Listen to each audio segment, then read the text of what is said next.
Thank you for watching. The Constitution of the United States of America is a terrible document, but I'll still lie about it and try to use it for my ends. This thing does give us a separation of church and state.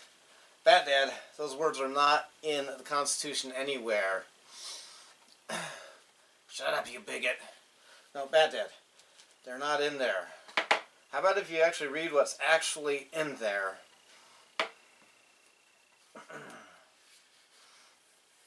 Hammond 9631 is a hate speaker. I'll prove him wrong. Amendment 1. Congress shall make no law respecting an establishment of religion, nor prohibiting the free exercise thereof. You see, right there, it says, any idea that ever had any connection to any religion cannot be used in any law, and religious people have to shut up, never talk to coworkers on breaks. They have to be in the closet about being religious if they have a government job. We can't even have a president say a prayer. That would violate this. Batdad, did you just pay attention to what you read? Oh. Congress shall make no law respecting an establishment of religion, nor prohibiting the free exercise thereof. Now, the words wall are not in here, but it could be interpreted that way. But this is obviously not preventing religious people from having a part in the public square. If the rest of the Constitution is followed, there will be no oppression by a religious person that gets into the government. The Constitution is well designed that way, to limit oppression.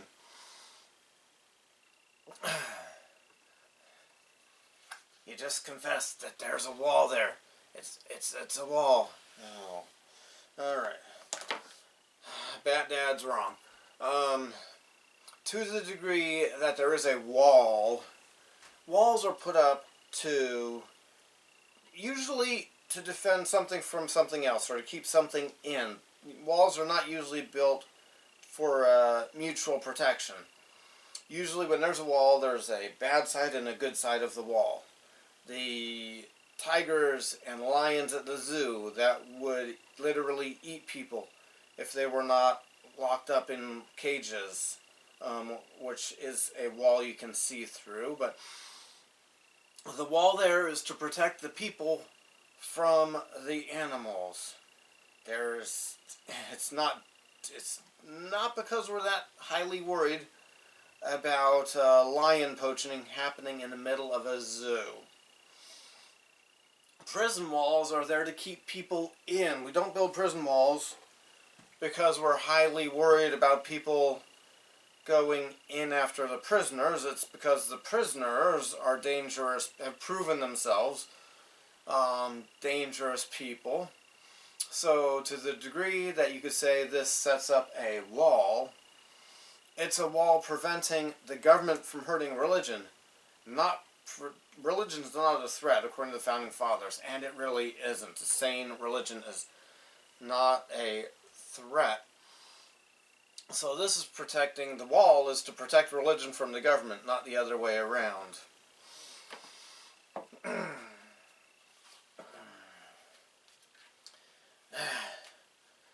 Alright. Or prohibiting the free exercise thereof, or abridging the freedom of speech, or the press, or the right of the people to peaceably assemble and petition the government for the redress of grievances. You can have your freedom of speech, just hate is not protected. Batdad, how are you defining hate?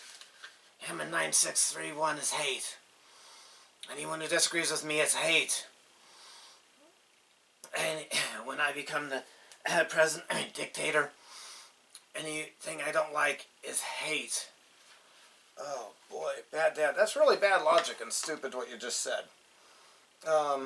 When it says freedom of speech, obviously speech not liked by people in power must be protected by this.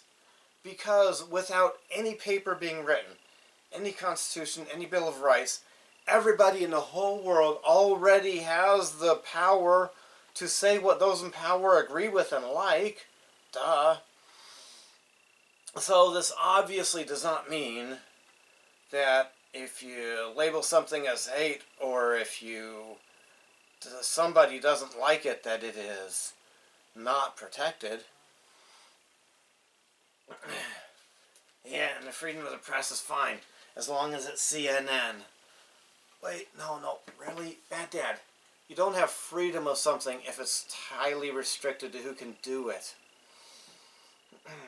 And the press just means anybody getting information out. It's not a registered people with the government that the government likes or something like that. I am using my freedom of the press right now because I'm doing the same thing that people on CNN and Fox News do, getting information out. And this, what I'm doing right now, is protected by the Constitution. It would be a violation of the Constitution if somebody fined me for pointing out that hate speech, even if somebody does have hate in the heart, is protected by the Constitution. But more than 99% of what is now accused of being hate speech is actually just somebody's opinion or facts, hard, cold, objective facts that some idiot disagrees with. And instead of having a good argument against it and explaining why it's not, they use the ad hominem, it's hate speech.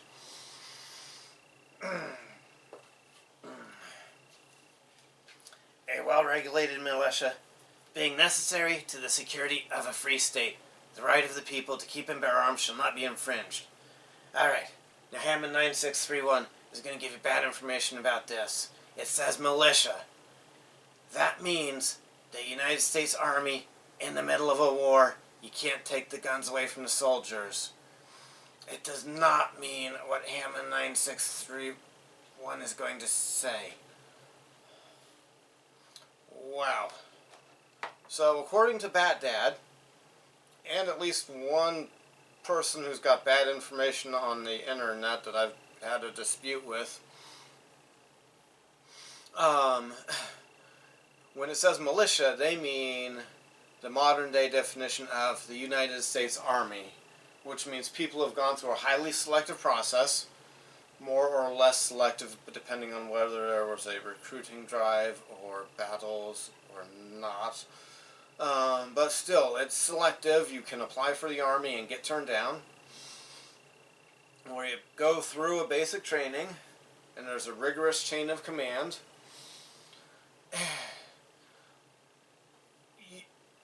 It defies logic. Obviously, the Founding Fathers were not worried about anyone trying to disarm the military in the middle of a war. That is so asinine to think that that's even a threat. Is that really a realistic threat? To disarm the military in a time of war? That's what the military is. It's called the armed forces sometimes because they have arms. And they're a force.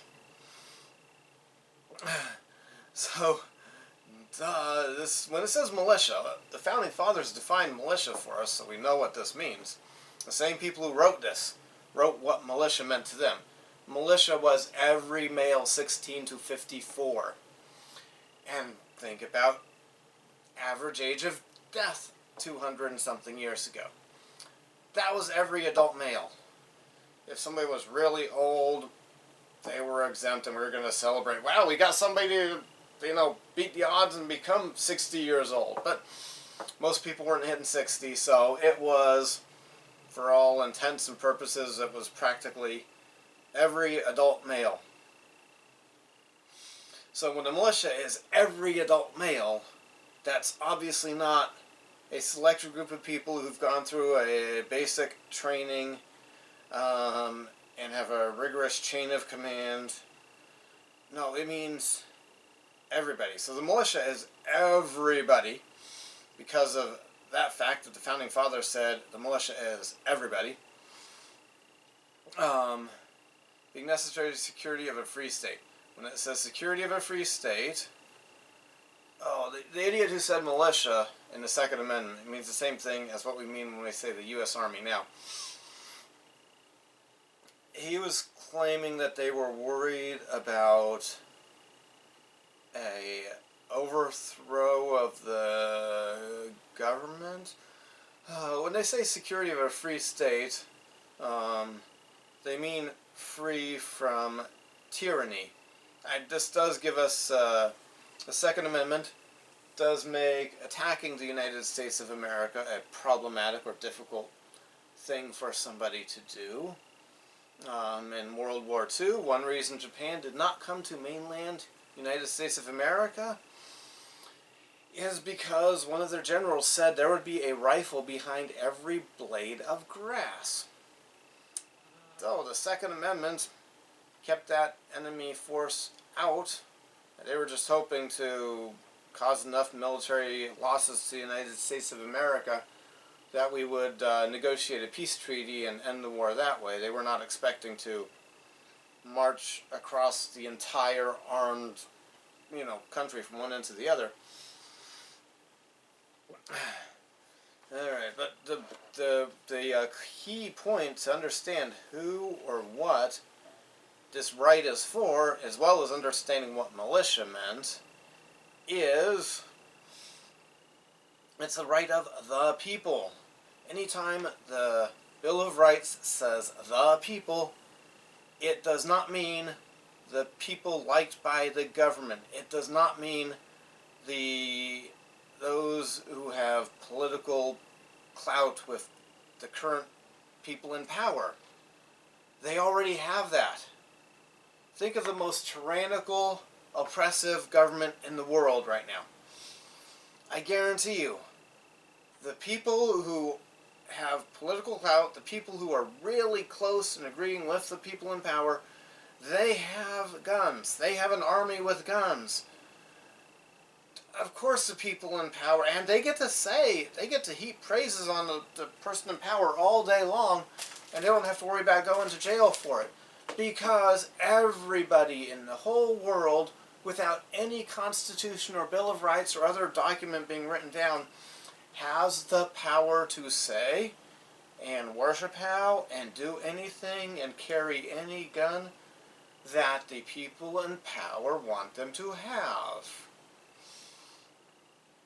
So the people means individual people, separate from being ordered by the government, employees of the government, or buddies with the people in the government.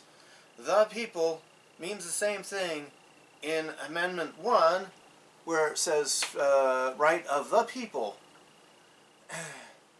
Alright. Is there any other amendments that Batdad would really screw up?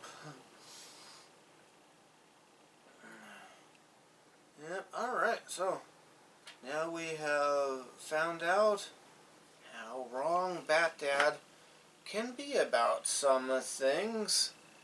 And, wow, the Founding Fathers, of course, did not want,